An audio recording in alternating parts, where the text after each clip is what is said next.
In 2013, a woman in Texas was convicted for murder. No body, no witness, no weapon. It made headlines because justice seemed blind. But Italy had the opposite problem. There, a killer left everything behind. Bodies, bullets, terror. And yet nobody could see him. They called him the Monster of Florence. And his crimes would haunt Tuscany for 17 years. Florence, 1968. The city of art, romance, and wine. But outside the glowing piazzas lay winding country roads. Lovers' lanes hidden beneath olive trees. That's where it started. A young couple, Antonio Lo Bianco and Barbara Lacci, parked in a car. Gunfire shattered the still night. Both dead. Police blamed a jealous husband. Case closed. But years later, detectives would reopen that file and realize they'd just seen the first strike of a serial killer. 1974. Another couple, same setup. A parked car. Both shot with a .22 caliber Beretta pistol. The exact same weapon as before. 8 times over the next decade, the pattern repeated. Always a pair of lovers. Always on weekends. Always outside Florence. Italy's press named him Il Mostro di Firenze. Parents warned their kids never to park after dark. Fear replaced romance. Every car with fogged windows became a potential crime scene. Investigators noticed something else. Precision. The killer was calm, methodical, clinical. He fired first to immobilize, then approached his victims with surgical focus. He took trophies, not money, not jewelry. Something far more disturbing. The press called him a surgeon of death. Others whispered ritual. What kind of mind could turn love into a crime scene? The hunt spanned decades. Hundreds of detectives. Thousands of files. Ballistics tests linked every attack to one gun, a Beretta .22 LR with Winchester Series H ammunition. But the owner? By the 1980s, Italy was in panic. Tourists stayed away. Police divided into rival factions, each certain they'd found the real monster. Forensic teams dug up fields.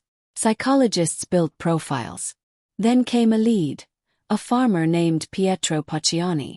Convicted of rape and assault years earlier, he fit the profile. Violent past, lived near crime scenes, hunted wild game. In 1993. He was arrested and paraded as the monster. Crowds cheered. The nightmare was over. Or so they thought. Trial. Pacciani smirked. He claimed he was framed. Prosecutors showed maps, bullets, ritualistic links.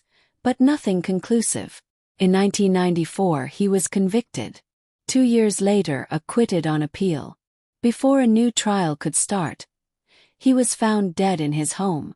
Heart attack. Or silenced. The case exploded again. 2 of Pacciani's friends were later convicted.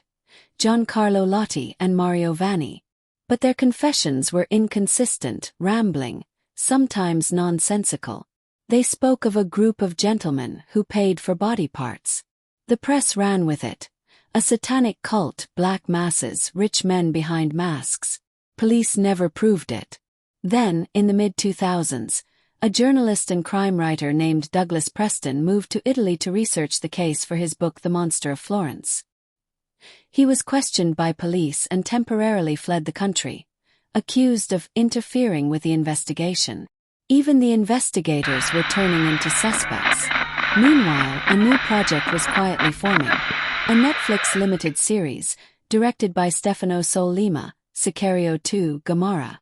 Scheduled for October 22, 2025, it aims to expose the truth behind the case that Italy still can't bury. But as production begins, locals warn. The monster never slept, he just moved on.